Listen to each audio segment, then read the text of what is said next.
99.5. WEVF, Colebrook, 90.3. WEVQ Littleton, 91.9. And online at nhpr.org. From New Hampshire Public Radio, I'm Peter Biello, and this is the New Hampshire Primary News Roundup on The Exchange.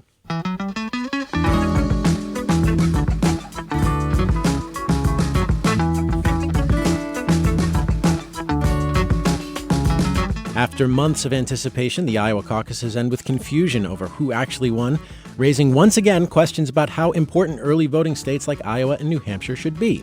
President Trump delivers his State of the Union address, laying out arguments for voters to take to the ballot box, and the impeachment trial comes to its expected conclusion. How have presidential candidates made sense of all this? All that and more on this, the last New Hampshire Primary News Roundup before Primary Day next Tuesday. Listeners, your voice is important, so we'd love to hear from you. And we want to start the program talking about Iowa today, so tell us what you think of all this. Does who wins in Iowa matter to you? How does what happened in Iowa make you feel about the voting process overall? Give us a call now, 1-800-892-6477.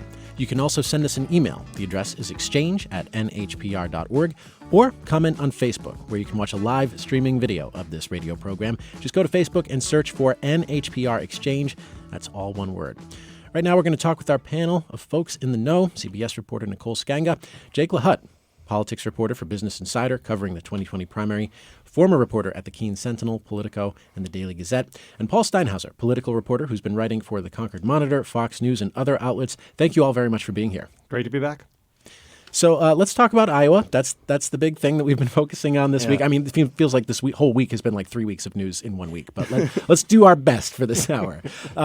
So before we get into what we know as of Friday morning about the results of the Iowa caucuses, I believe we're pretty close to knowing, but you tell me, Paul Steinhauser, explain exactly what happened that caused the problems in Iowa. Oh, what a mess, and what a huge black eye for Iowa, which could impact New Hampshire. But for the first time, they did a couple different things in Iowa. They were reporting not just the traditional state delegate equivalents, these SDEs. It sounds like a disease, but it isn't.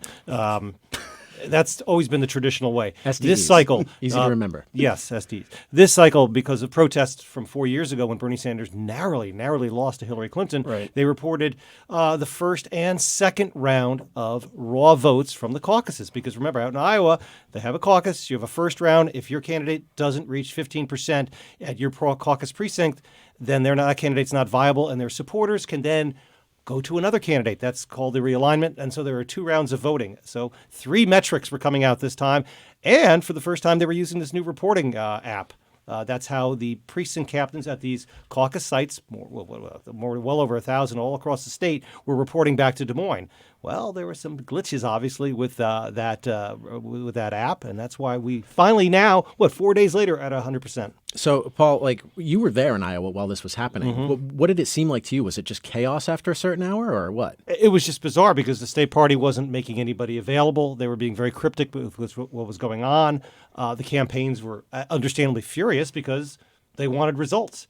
And in the vacuum of not having results, we had candidates. Amy Klobuchar was the first to come out and say she had a great night. Pete Buttigieg came out and actually declared victory. The other candidates all said they were coming out of Iowa with momentum. Joe Biden said he got his fair share, but he got no delegates, right? Right. Yeah. As of that night, we didn't know nothing. We knew nothing. It was bizarre. And then finally, the next day, we got an initial amount of results. And finally, here we are on a Friday, and we are at 100% in Iowa. But there may be a recanvass because the Democratic National Committee is now calling for it to be all done again. This may be the first time in history where New Hampshire actually has the results before Iowa. Well, I want to get Jake and Nicole's take on Tom Perez, chair of the Democratic National Committee's call for a recanvass. Nicole, what do you make of just the fact that he is asking for this? Well, it's huge. And, as Paul said, this could be the first time that we have not seen Iowa results immediately after. And yeah, it is a black eye for the Iowa caucus, which has received an uptick in criticism recently, along with New Hampshire, the first in the nation primary and caucus states, for their lack of diversity. Now you have a caucus. Iowa, for many years, with the exception of, I believe, 2012, sort of got their caucus right. That was one of their defense is. When people criticize them being first in the nation, they were able to point to the fact that they've done this for a long time, that it's tradition, that they do a good job of it, that their voters are responsible. Now that argument falls just a little bit flat, and it could risk what happens here in New Hampshire. Yeah, and Tom Perez is obviously in a tough spot here. There's been some reporting that he's kind of thrown the Iowa Democratic Party chair under the bus. Supposedly they gave him a 1-minute warning before Perez was going to tweet to call for this recanvass. That could potentially, lead to some fissures. And I do hate to kind of be the bearer of bad news here, but, New Hampshire is not quite out of the woods, not just because of the fact that the fates of these two states are kind of tied together, but I've spoken to Bill Gardner on 2 occasions, and he's told me that basically, because we have no formal auditing process in this state for the machines that count paper ballots, which, in the cities and more populated areas, that's the bulk of the vote. Obviously, there are a lot of towns that have your old school ballot box, paper, hand count, no big deal. But if there were to be some sort of issue with the machine, or more importantly, what really moves the needle on this is if a campaign were to raise an issue with such a thing. Bill Gardner has told me that a statewide recount could take around 3 weeks. He's obviously pretty optimistic and bullish on the primary. The last time this happened, I guess Dennis Kucinich and a pretty marginal Republican called for one in 2008, and that took 5 weeks. Now, neither of them are going to win, so the primary moved on. But when you have a really crowded field, and if someone feels incentivized to call the results into question, there could be a bit of a mess here. We also don't have a threshold, for example, on those machines. Like a state like Connecticut, for example, uses a lot of the same AccuVote machines that are used around this state.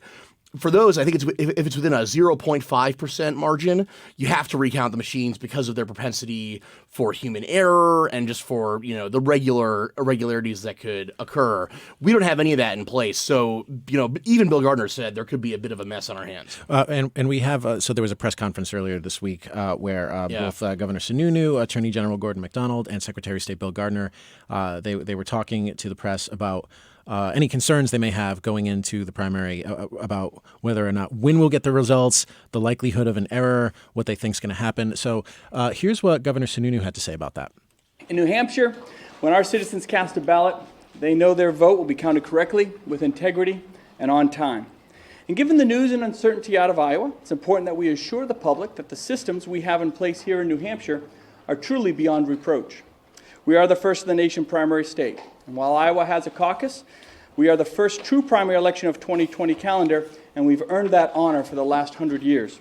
Getting it right is paramount, and New Hampshire has the track record to prove it. So the state government feeling pretty bullish on our ability here in New Hampshire to get the accurate count, get it out in a timely manner, and even if not, have a paper trail. Seems like that's what's the message, right? Yeah, and I was at that press conference there. You heard Governor Sununu say that while Iowa has a caucus, we have a primary. And so, some of my colleagues made a note. It sounded like the governor was throwing a little bit shade, but New Hampshire has always made that distinction between a caucus and a primary. There are paper ballots that back up every single vote. There's less math involved. There's less math involved. And of course, then Secretary of State Bill Gardner got up and said, well, there's no app. There's no app. He wouldn't even know what an app is, but that's a different story. He likes the pencil, right? He's brought out pencils at press conferences and said, look, you can't hack this. Yeah, exactly. Piece of paper and a pencil. But the full court press by New Hampshire is definitely a move to try to throw Iowa under the bus. Now, you're right. I mean, Iowa's bizarre. It's a caucus. There's only about 14 states left at caucus, and theirs is complicated. 2 rounds, state delegate equivalents. It gets very confusing. This is an election. You go, you vote, you put you cast your ballot. But even before they had that show of force, I spoke Tuesday morning, just hours after the debacle in Iowa, with Ray Buckley, the chairman here, and he made the same point. Our elections here are administered by the state, not by the party. And he was kind of throwing Iowa under the bus because New Hampshire is terrified that they're going to lose their First Nation primary because of the snafus in Iowa. Well, that's a distinction I wanted to draw and get Jake and Nicole to weigh in on as well, because going back to the Tom Perez and the Iowa Democratic Committee, how involved is Tom Perez in the day-to-day operations of the Iowa Democratic Party? The Iowa Democratic Party was running this caucus, not Right. Tom Perez. Right. And I think that's where there are already tensions emerging there. Bill Gardner also told me on Tuesday that he had some sort of conversation with Tom Perez a few months ago, along with the Iowa Democratic Party, about the measures they would put in. Now, in the grand scheme of things, it is kind of interesting that a Secretary of State who has nothing to do with the state of Iowa would be getting this kind of like up-close briefing on such a thing. But the other thing I noticed about this call with Gardner, because I really do think this intertwined fate is really what's getting people tense. And Tom Perez told Rachel Maddow that, he's fully willing to look into reevaluating the order of the states. So when I spoke to Gardner on Tuesday, and as these things tend to go, then your reporter who's talked to Bill Gardner, it goes on for a while. So, we're talking, and I'm kind of waiting for him to maybe, have some sort of, we've been using the term throw under the bus, but maybe not that far, but at least, he was taking a victory lap. But when I really tried to drill him down on it, Bill Gardner was very hesitant to overly criticize Iowa. I mean, the furthest he went was he said that the whole debacle doesn't help their first in the nation status. But I really do think that as much as we may want to take a victory lap in New Hampshire about having a superior system, there is definitely a palpable sense of anxiety, particularly because the Democratic Party is raising points irrespective of the voting logistics. It's about demographics, it's about representation, and all those important arguments. Paul. Big problem moving ahead was we were already under the microscope. You saw candidates like Julian Castro. You've seen candidates like Michael Bloomberg calling for a reordering of the primary nomination process, saying that New Hampshire and Iowa, with the lack of diversity, shouldn't be going first anymore. And that happens every 4 years.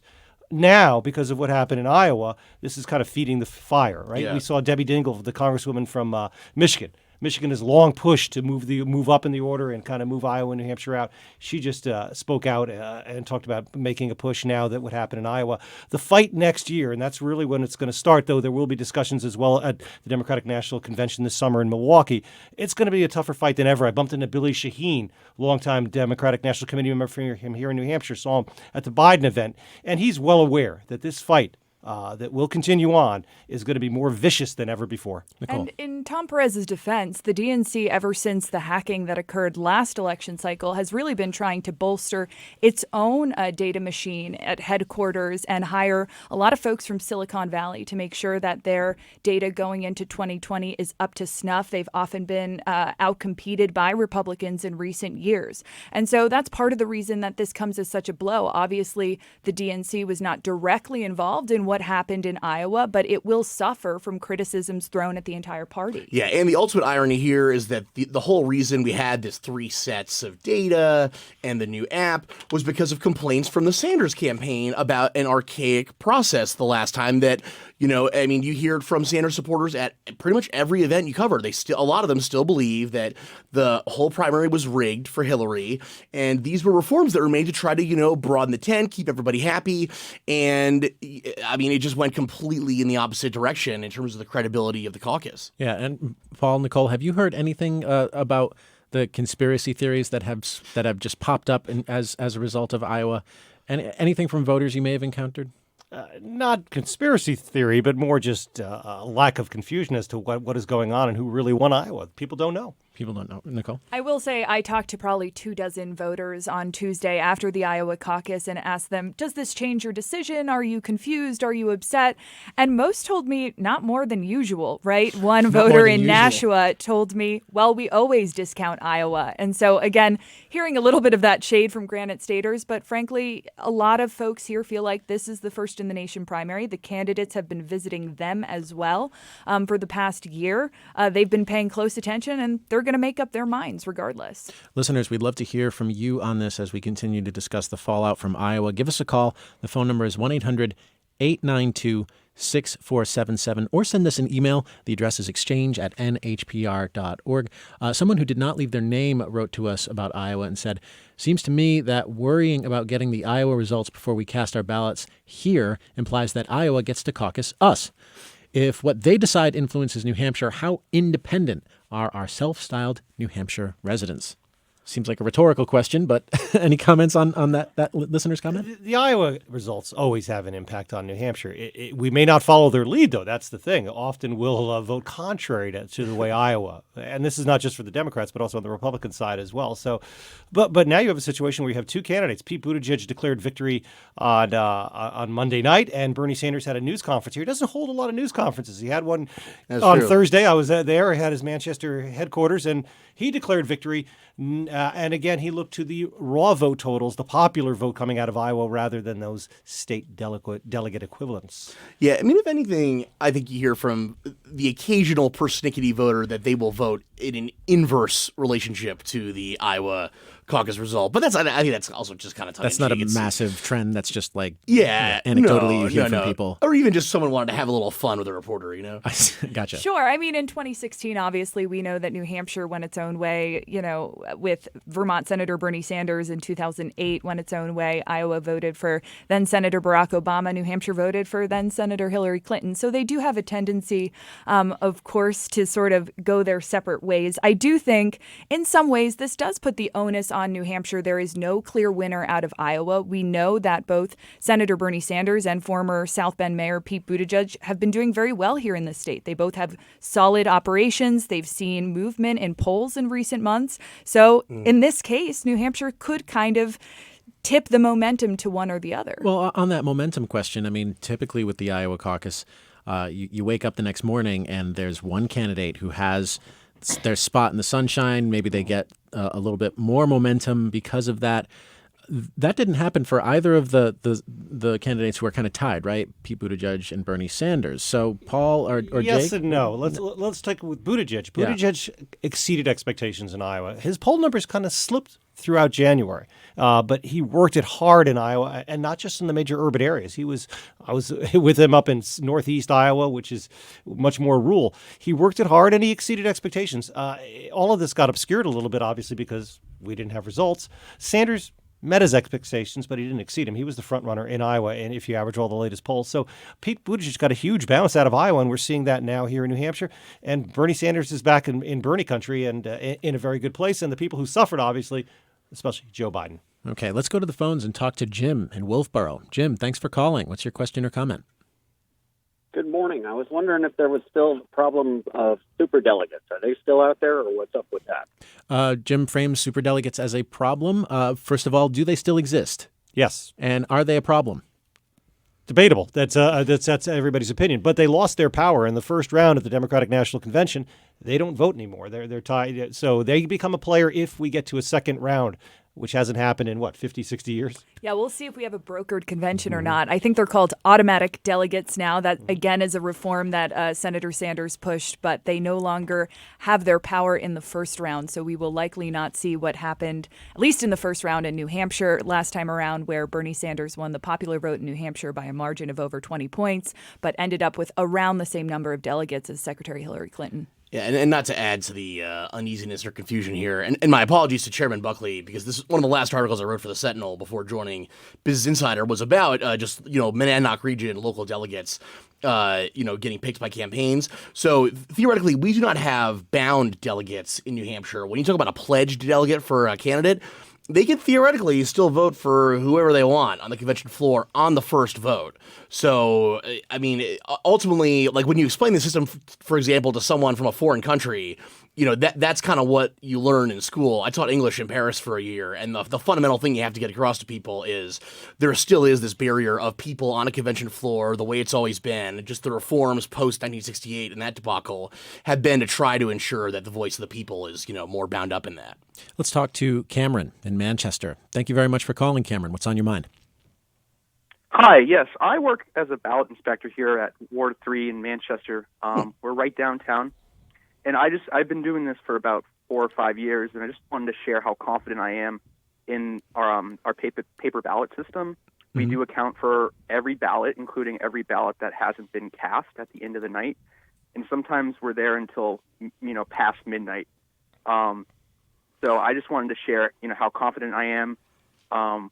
Cameron, we, have voter ID laws, and everything is really well oiled. So can I ask you a little bit about your job, Cameron?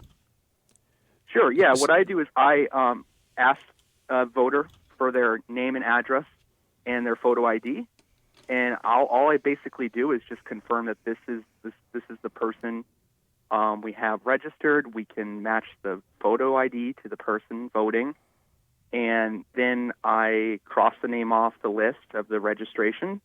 And then I give the voter either, depending on their party affiliation, a poker chip that's either blue or red. And then they take that poker chip over to a table and they exchange it for their ballot. And then they go to vote on the paper ballot. And at the end, they feed it into the counter and at the end of the tabulator. And at the end of the night, the tabulator gives us the results. I see. And the name ballot inspector sort of implies that you will be looking at the ballots afterwards. Is that the case? Like, are you taking them out of the machine? It's a misnomer. Okay. Yeah, no. But I do help count the ballots at the end of the night, and basically we all work together. It really does come down to the people here in the community who volunteer to work as election officials. It's a very stressful job. The hours are very long and tedious, but it's something that I feel like is my civic duty and to help champion democracy. Certainly. And to be part of that just feels incredible. And Cameron, we have a question from another listener. This seems to be your area of expertise, so I want to put this question to you. Sean writes, I am a registered Republican. The last presidential election I voted in was when Ron Paul was running. I'm curious if I can vote Democrat in the upcoming primary. I have searched the internet at length and can't seem to find a solid answer. The only information I found was on changing my designation, and the deadline for that was this past October. So that's the question from Sean. What do you think, Cameron? All I can say is that I only am familiar with the process here in Manchester. Okay. And I'm not sure if we've reached the deadline yet with the city clerk. But I do know that, yes, in New Hampshire, you can get locked into a particular party. And if you don't update your registration before the election and you miss that deadline, unfortunately, you only have the option of voting, Republican. Well, hey, Cameron, thank you very much for having an extended conversation with me about this. Really appreciate it. Yeah, no, thank you. You guys have a wonderful weekend. Yeah, you too. So, Nicole, you were nodding your head with respect to Sean's question. Do you have an answer for him? Well, unfortunately, the deadline to have switched your party registration from Republican to Independent or to Democrat, I believe, was October 30th. That was right before the filing period here in New Hampshire. And so, unfortunately, if you are a registered Republican who wants to vote on the Democratic side, you cannot do that. Of course, we know that there are some Republicans on the ballot. We anticipate that President Trump will come out on top, but there still is a Republican primary you can participate in here in the Granite State. Only if you are an independent or an undeclared voter in New Hampshire can you then choose a red or a blue ballot or a red or blue poker chip, which is something that I just learned. Poker chips. I mean, try explaining that to your students in France, huh, Jake? Oh, my God. A lot has happened since I last saw them in 2017, 18. The other thing I want to add to the gentleman from Manchester, I talked to Patty Murray, the Keene city clerk, and I think for folks who have, any level of concerns about the machines, which, can be hacked, but it's difficult. And, these clerks are able to, log every time someone goes into a safe or a vault to deal with the memory cards or anything related to the machines. It's basically just them and a contractor. The other thing that Patty told me that was interesting over in Keene was that more often than not, when they test the machines in public about a week before primary day, they actually have found that sometimes people just get kind of tired and the hand counts are often more inaccurate by a couple votes than the machine count. And that was kind of her testament to, the fact that we have this dual system in the populated areas is pretty sound and that it's in public and for everyone to see. And just to the registration real quick, Bill Weld actually ran a bunch of ads, including in the Sentinel, for days in a row, telling people about the registration. And yet, especially at Tulsi Gabbard events, I've heard from a number of Republicans who will say, I'm voting for Tulsi. I'm like, great. Do you plan on voting the Democratic primary? And then they're like, oh, I missed the deadline. And it's, I imagine her campaign does not like hearing that news. Well, we've got to take a quick break, but when we come back, we'll talk more about this. We've also got to talk a little bit about that candidate forum on climate change that happened this weekend. It's an issue that we know is on a lot of voters' minds this cycle. So, listeners, we want to hear from you. Whose climate change policies do you like most and why? Call us and let us know. The number is 1-800-892-6000. 1-800-6477, 1-800-892-NHPR. You can also email us. The address is exchange@nhpr.org, or post on our Facebook page. That's NHPR Exchange. This is the primary news roundup on The Exchange. I'm Peter Biello, and we'll be right back.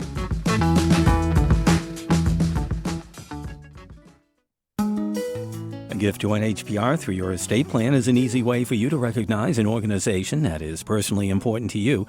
Learn more about incorporating NHPR into your will or trust by emailing us at legacy@nhpr.org. Support for NHPR comes from you, our listeners, and from the New Hampshire Charitable Foundation, helping wealth managers, financial advisors, attorneys, and accountants help their clients simplify their giving and amplify its impact. nhcf.org. And from Harvard Pilgrim Healthcare, providing flexible health plans for any budget to communities across New Hampshire. Get healthy, get happy. Learn more at getharvardpilgrim.com. Freezing rain this morning, changing over to all rain in the morning in the southern part of the state, mixing with some snow by late in the afternoon. Northern parts of the state will have a mix of freezing rain in the morning, changing over to snow and sleet in the afternoon. Additional accumulations of 2 to 4 inches.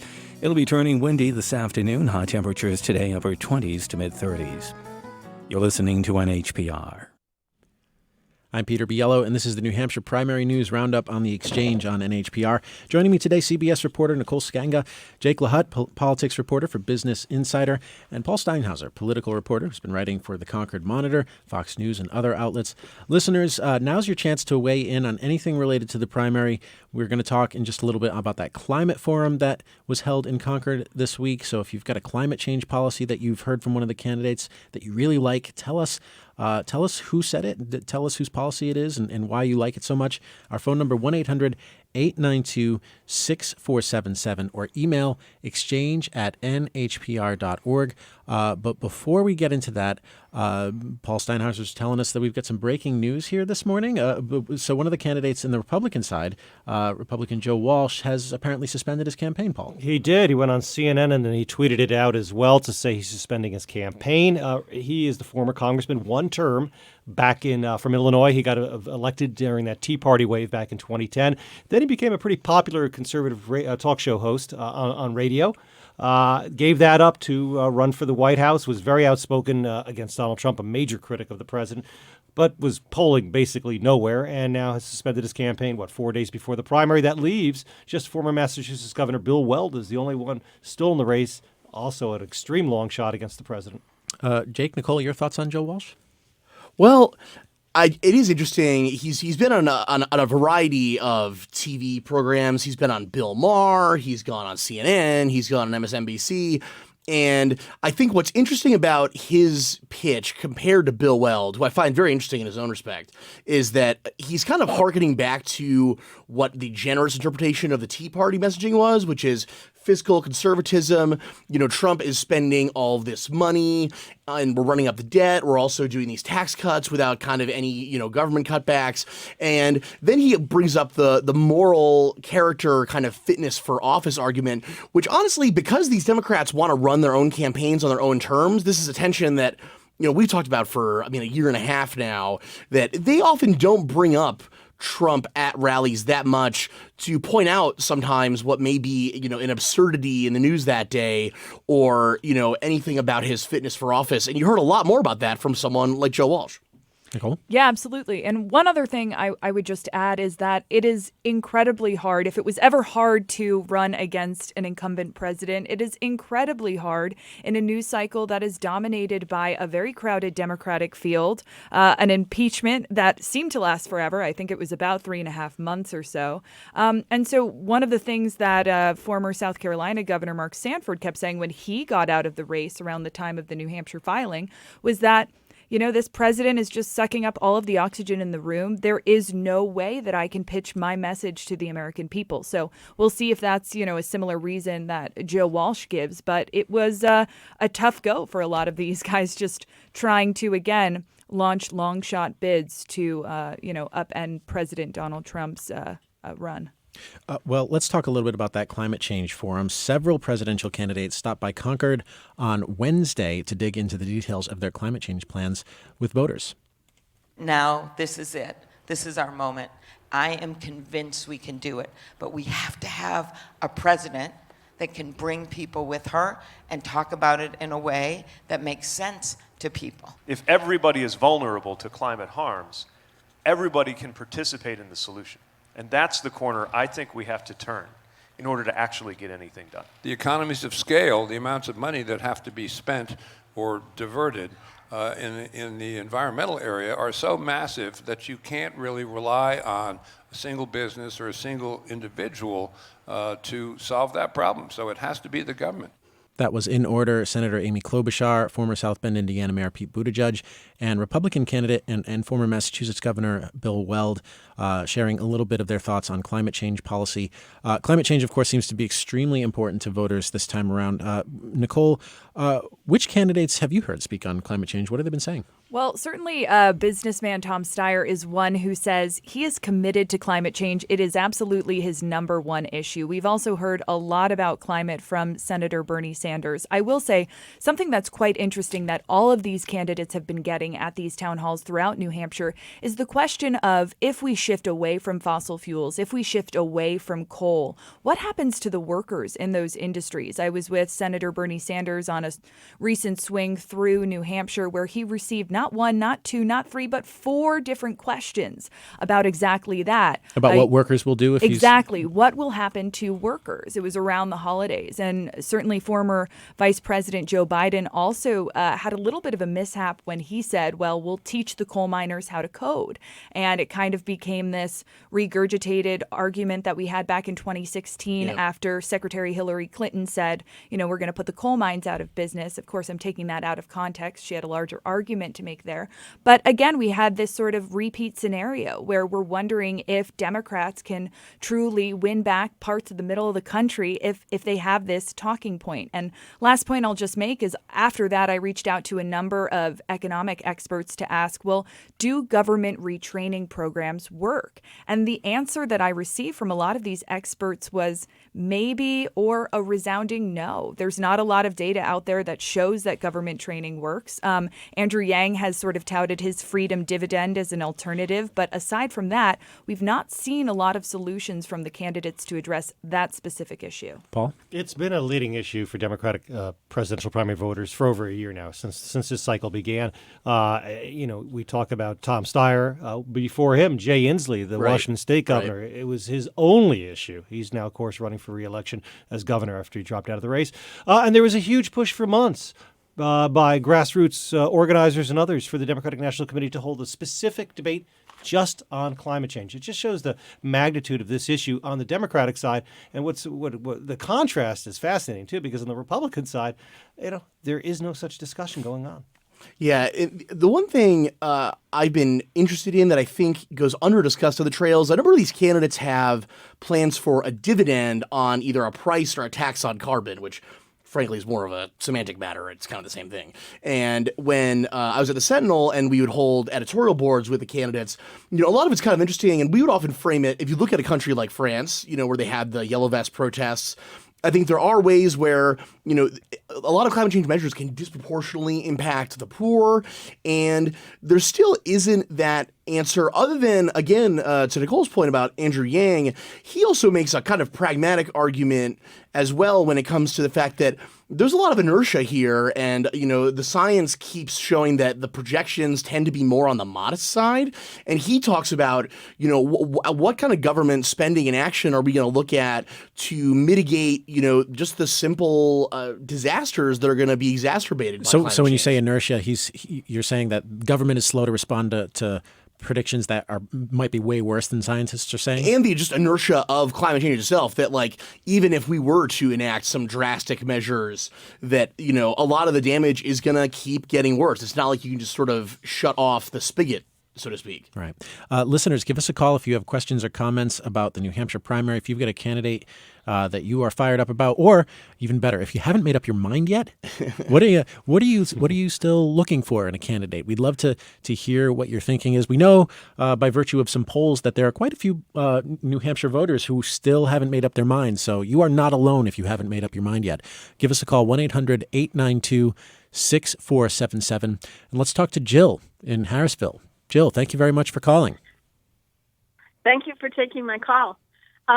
I'm just looking at the Iowa results and sort of thinking, well, how can you claim victory when you only got a quarter of the votes? I look at Bernie and Pete and the low turnout in Iowa, and I'm thinking they're claiming victory when maybe they didn't really turn on enough people. And if you have a quarter of the votes, there's 75% of the people who didn't vote for you, who were active voters. And then there's all the ones that didn't come out at all.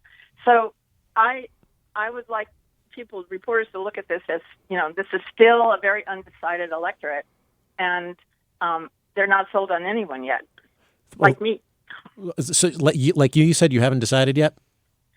I haven't decided yet. Okay. Right now, my top two are Elizabeth Warren and Michael Bennet. Oh, okay. So why are you having a hard time choosing between those two? Well, I'd like somebody who has seems to have some strength in the polling, which is Elizabeth. But then in one level of my heart is with Michael Bennet. All along, I've sort of felt like we've needed somebody from the Midwest or West who was calm, reasonable, sensible, and could bring a lot of people together. And I saw Michael Bennet this past week, and I think he's the guy. But right now, that's a real long shot. So I won't know until I go into the booth on Tuesday morning. All right. Well, you've got some time, Jill. Thank you very much for calling. We appreciate it. So, yeah, to Jill's point about turnout, we kind of knew that the Iowa caucus would have a low turnout in part because of the nature of a caucus. You have to be there. You have to spend some time there. And if you can't get childcare, if you have to work, you can't really absentee caucus, right? Very true. Their turnouts are always lower here proportionally. But here's the thing. Going into the Iowa caucuses, there was a hope by the Democratic Party out there that the turnout would be higher than it was in 2016 and maybe even equal the historic turnout, the highest they ever had, which was in 2008 when then Senator Obama won there and obviously on his way to the White House. Well, they didn't come close. They kind of matched 2016. And the Republicans have picked up on this and are pointing out that, well, where's the energy on the Democratic side? We keep hearing about Democrats are so hungry they can't wait to vote President Trump out of office. Well, they didn't show up in record numbers in Iowa, and that is a concern for the Democrats. Well, and it's a concern also because in 2016, it wasn't so much that President Donald Trump brought this unprecedented number of Republican voters out to support him. It was that Democrats stayed home. That was sort of the headline out of the 2016 general election. So this is a red flag in many ways for the Democratic Party. Also, one of the concerns of Democrats going into this really crowded primary race in 2020 was, as that voter just voiced, that there would be no clear front runner, that it would be sort of jostling until the finish line. Could we have a brokered convention? Obviously, a very rare that we do, but still a very valid concern from voters that they won't feel like they have a real winner just because it is so crowded still. Mm-hmm. Yeah, hard to determine, Jake. Yeah, and to our caller's point, I think one of the differences you saw with the rise of President Trump, and you see some distinctions in this field, would be how some of these candidates interact with their supporters. I think one of the reasons why Michael Bennett's going with the old school New Hampshire playbook, which is let's do a lot of small venues, just take questions. It's very conversational. He knows his stuff on the issues. And Jill was talking about him having her heart. Right. That's a big deal for some voters. And this is what I think separates some of the candidates. I think Tulsi Gabbard and Andrew Yang are very similar. They also engage with supporters online, whereas the rest of the candidates, they have what I think a psychologist or a social scientist would call a parasocial relationship with voters, or a one-way relationship with voters, where they're giving the message and beaming it out. Now, Elizabeth Warren has things like the selfie line, their own little tricks, but I think that there's this kind of the lack of a fire people want to feel. I mean, obviously everyone talks about wanting to beat Trump, but people remember how they felt if they voted for Barack Obama, this kind of feeling of inspiration. And I think that despite everyone wanting to make this super pragmatic argument that we want someone who can beat Trump, when you really sit down with voters and drill into it a little bit, they want something a little more. And I think that really depends on the candidate's style and how they actually interact with their supporters and people in New Hampshire. Paul. That voter's undecided, and all three of us talk to voters all the time, and we're still seeing, with just a few days left, plenty of undecided voters, and the metrics back that up. New Hampshire is traditionally known as late deciders. The most recent poll came out just a few hours ago from Suffolk University. 11% were still clearly totally undecided, but of those who were backing a candidate, 45%, so we're talking almost half, said, well, I could change my mind by primary day. That's a high number. Yeah, that's really high. So, listeners, we wanted to advise you that if you have questions or concerns about how to vote or the rules surrounding voting, definitely contact the Secretary of State's office or your local election officials. We do field questions from time to time about these, but if we can't answer them, we definitely want you to reach out firsthand. Like, for example, someone has asked, can I just write in any name? Like, can you write in a Republican on a Democrat ballot or vice versa if you didn't change your party affiliation by the timeline? Nicole, you might know the answer to this one, I guess? I do. So you can write in just about anyone on your ballot. Unfortunately, because, say, if you're a Republican trying to vote for Congresswoman Tulsi Gabbard is not running in the Republican primary. And so that vote, I don't want to call it wasted because every vote counts, but it won't go towards the contest that she's actually running. So it's almost like two separate elections happening simultaneously. Correct. Yeah. Okay. Well, thank you for that answer. But if there's anything that you have questions about, listeners, again, definitely check with the powers that be. They know the official answer. Get it straight from their mouths if you can. Want to make sure that you have the right information going into primary day. Let's take another call and let's talk to Rod in New Hampton. Rod, thank you very much for calling. Well, thank you for taking my call. Good morning. I'm surprised that none of the candidates are aggressively attacking the president's foul character. If he was in our community, we would not vote for him for the school board or for mayor or for selectmen. If you would not buy a car from him, you would not buy furniture from him, you would not buy a house from him. He's untrustworthy, and he displays it all the time. He's so despicable, and all of us were taught as children that lying was wrong, and all of us were taught that there was a distinct difference between right and wrong, and that it was really easy to determine what that is. Well, Rod, thank you very much. So not a huge fan of the president, to put it mildly, Rod in New Hampton, but also his point that Democrats aren't talking enough about the president's character. What do you think? You're paying attention to the candidates. Does Rod have a point? Yes. Rod does have a point. So, yeah, I mean, Elizabeth Warren had a really big event last night. There must have been maybe 100 members of the national, international press there. I mean, we're talking like maybe 20 camera rigs. Donald Trump's name, was basically absent from her stump speech. Some people had questions that related to Trump. Betsy DeVos was mentioned implicitly, and that got a lot of, folks riled up. But yeah, there's not a lot of red meat on Trump's character, and I think it's because of this, and this is the discussion that goes back to, like, we're talking early 2019, late 2018 stages, and then before that, the candidates who won the House for the Democrats in the midterms. And the successful strategy for them was don't talk about Trump, and there's this notion of let's stick to the kitchen table issues. Let's talk about how the Democrats are strong on health care. We care about climate change. And they really try to keep that narrow focus. But I think that, I talked to plenty of voters. There's an appetite for basically like who can dunk on Trump. This kind of fantasy that people play out of imagining a candidate next to him on the debate stage, whether he'll do them, I don't know. But like there is this notion of who can fight fire with fire. Remember, we were talking about Michael Avenatti running for president at one point. But it's gotten to this muddled territory where they don't want to alienate those Obama-Trump voters, and they want to have a distinct message of their own and not just I'm the other option than Trump. Oh, go ahead, Nicole. I can't tell you how many times voters will say, what will you do if Donald Trump calls you a nickname on the debate stage? I've heard that question a handful of times. I will say the great thing about this primary is that there's a candidate for everyone. And so while Jake's absolutely right, many of the candidates do not bring the president up by name. Some of them do. Senator Amy Klobuchar frequently mentions that this primary is a quote unquote decency check on the president of the United States. Senator Michael Bennet pitches himself as the opposite of Donald Trump. Mayor Pete Buttigieg often asks that voters picture when the sun rises on Election Day and Donald Trump is no longer president. And speaking of Pete Buttigieg, I mean, he made an interesting case recently about what he would bring to a debate stage or just any occasion to face and argue with the president.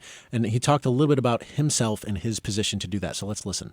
Well, I appreciate the kind word, and I'm asking for everybody's help here to make sure that I get to stand on that debate stage, because I believe this president ought to have to stand next to somebody who actually lives in a middle-class neighborhood in an industrial city in the Midwest. It's the exact kind of place that he talks about, but turns his back on. I think that if he wants to cloak himself in religion, he should stand next to somebody who is willing to hold him to account for that and talk about why, just like our flag, God does not belong to a political party in this country. And I think he ought to have to stand next to somebody who served this nation and have a real conversation about what it means to demonstrate and show, not just tell your love for this country. So we're hoping to have exactly that conversation. Thank you. Former South Bend, Indiana Mayor Pete Buttigieg speaking to voters recently about what he would bring to the debate stage when he faces Donald Trump. We've been talking about the week in primary news. We got to take a quick break. When we come back, though, a few other things happened this week. Historical things. Of course, the president was acquitted on both articles of impeachment. What does that mean for the primary? Also, he gave his State of the Union address, signaling to voters on a variety of issues, the things that he thinks he has done well, the president thinks he has done well.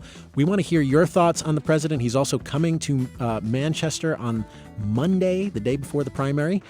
Give us a call. Let us know what you think. And if you are a Republican voter, what do you think of the Democrats? Is there a Democrat that you would like to see face President Trump, or one you are particularly afraid of? Let us know. 1-800-892-6477 or email exchange@nhpr.org. I'm Peter Biello. We'll be right back.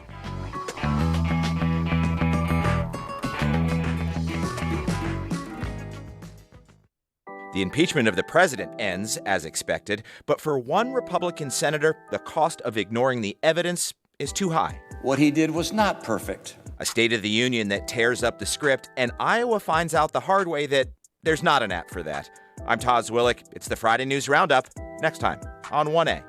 That's this morning at 10 here on NHPR. Support for NHPR comes from you, our listeners, and from Bank of New Hampshire, providing comprehensive services for retirement plans, including consulting, investment, education, and management of plans. Details at banknh.com. And from the Franklin Pierce University Marlin Fitzwater Center for Communication, committed to helping students find their voice in public discourse to become civic-minded leaders. franklinpierce.edu. You're listening to NHPR.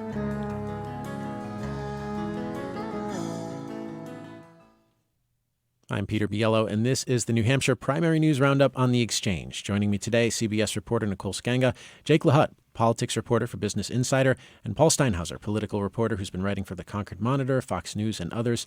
Listeners, and particularly supporters of the president, we love to hear from you on your views of the Democratic candidates. We've heard a lot from Democratic voters, but what about Republicans voting in the Republican primary next week? What do you think of the Democrats? Who would you like to see opposite President Trump on the debate stage when it comes time for the general election? Is there someone you'd prefer, someone you fear? We'd love to hear from you.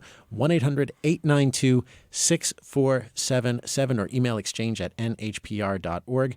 The president, in his State of the Union address, spelled out what he viewed as his achievements. He boasted of a strong economy. That seems to be a message that Democrats are going to push back on pretty hard.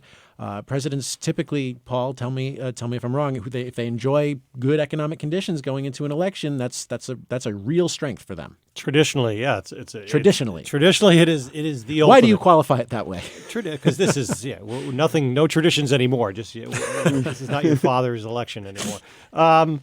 Traditionally, yes, but this president also has so much baggage. He has such a problem staying on message when it comes to the economy, which was interesting because he did stay on message in the State of the Union address. And I also got to say that was probably the most tense State of the Union address I've ever witnessed, even worse than some of those in the early years of President Barack Obama's administration, between the president refusing to shake Nancy Pelosi, the House Speaker's hand, and then at the end, this House Speaker ripping up the president's speech. I think that was very symbolic of the nastiness, the partisanship that we're experiencing nowadays. Yeah, it's a tough picture. Nicole, Jake? I think what's really interesting in a way for Democrats to understand Trump when they just kind of you often hear people say, when we're covering the Democratic primary, I just don't understand how someone could vote for this man. I think if you watch The Celebrity Apprentice, and it tends to be that I ask people this question, whether or not they did, and the one thing that was interesting about this State of the Union was it was kind of like almost beyond the parody of what you could have told someone. Like, imagine if Donald Trump were to win president. There was a troop family reunification. There were these kind of, like made for TV, feel good moments with people in the crowd. It was a lot more of a show than usual. And then Nancy Pelosi kind of upped the ante with ripping up the speech. But you also had the doom and gloom. And remember the American Carnage inauguration speech.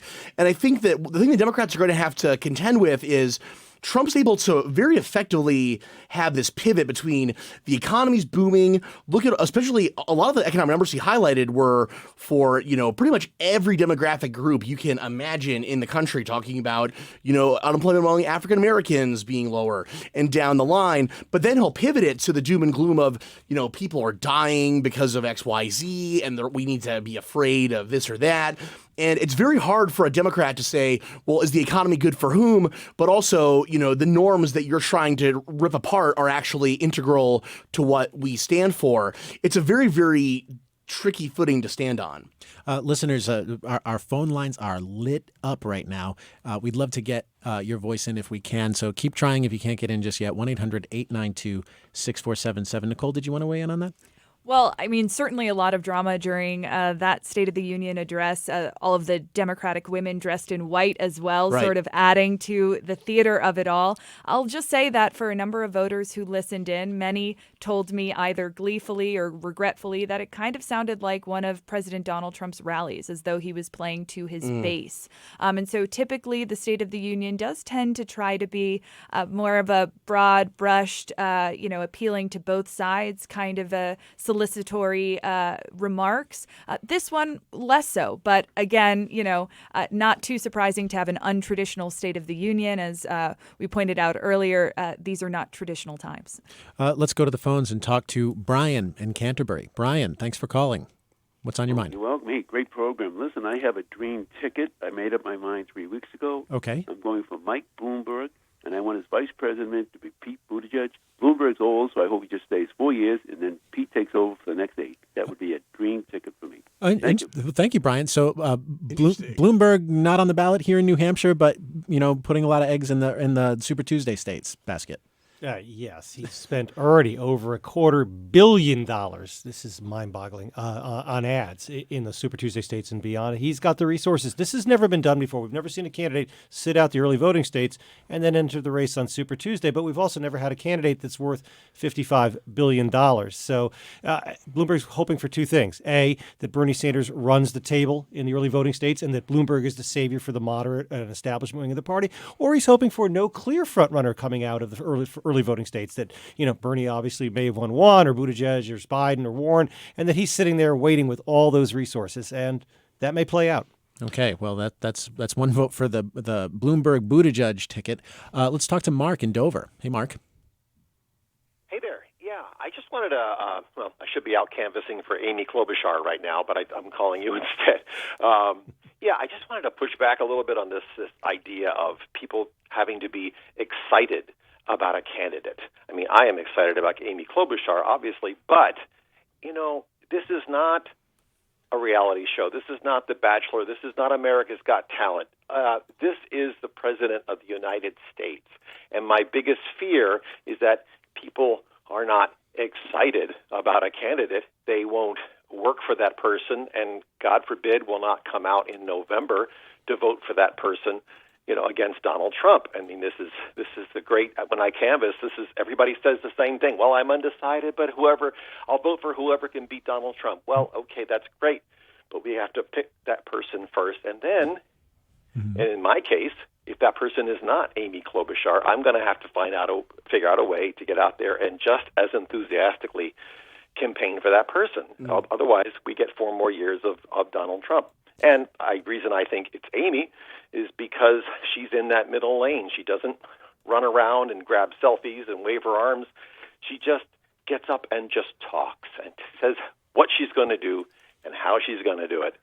And I think she's brilliant. But my main point is about the, having to get excited. Well, that's a good thing to talk about, because I mean that's a part of the political discourse now, and there is a school of thought that says excitement matters. Like there's one school of thought now. I just read about this on Politico yesterday, that the theory that there are no swing voters. There are voters who are pretty likely to vote the way they vote, But the question is whether they come out and vote or not. And that is driven partly by excitement, either by excitement about a candidate or pure hatred of the incumbent. Like, Jake, you're nodding. Nicole, you're nodding. This is a familiar idea to you. Yeah, I mean, to our caller's point, I think, often we talk about polarization between right and left. There's also polarization between high information and low information voters, folks who pick up a couple minutes of news a week. And what gets people excited, and I think what you're seeing revealed, it was in part with Trump, but also I think even on the Democratic side, look at Tulsi Gabbard, Andrew Yang, Bernie Sanders, the candidates who have a lot of individual donors who have kind of fans at these events. They have the merch.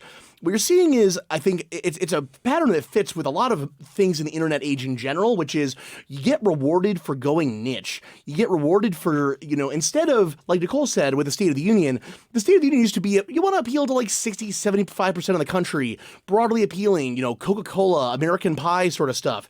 I think the way we're consuming information and just living our lives now, that's starting to kind of turn on its head, and you really get a lot more bang for your buck if you go narrow and deep. Let's go to the phones again and talk to Pete in Newbury. Pete, thanks for calling. What's on your mind? Hi there. I just wanted to say that as an independent, I voted on the Republican side last time around, and I'm really interested in seeing Pete Buttigieg on the ticket for the Democrats. And there's a couple reasons for that, but I feel like he has more experience actually running a government than anybody else, except for a few people who are trying to buy their way in. But it feels to me like, I don't know, senators are more of a sales position.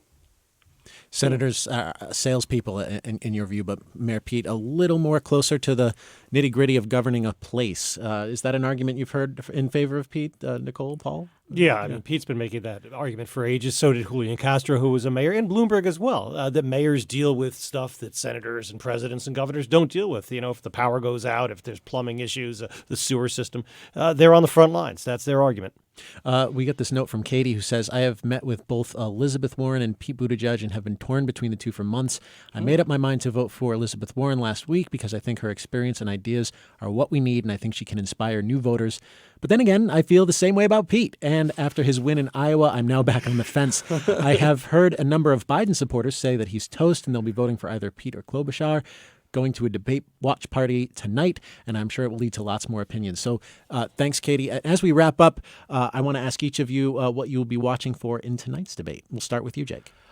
So I really want to see pretty much, is anyone going to make an effort to really criticize Bernie Sanders and to a lesser extent Joe Biden? But, the voters have a pre-existing relationship with these figures. They go back together, and I think that that's been the challenge all along, is it's really hard to get at them when they have such a long-standing relationship with their voters. I think two things. One, given Mayor Pete Buttigieg's momentum, will there be a pile-on towards him? Will we see a realliance between Senator Elizabeth Warren and Senator Bernie Sanders? And lastly, just on policy, we haven't seen a whole lot of discussion of opioids on stage. Yeah. We know that New Hampshire has been, continues to get struck by this. So.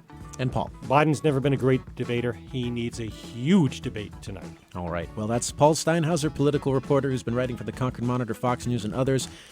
Nicole Skanga of CBS, and Jake LaHutte, politics reporter for Business Insider. Thank you all very much for being here today. Really appreciate that. It was fun. Thank you. Listeners, I'm so sorry this is not a 2-hour program because we have callers we weren't able to get to. Hopefully you'll give us a call next week as we break down the results.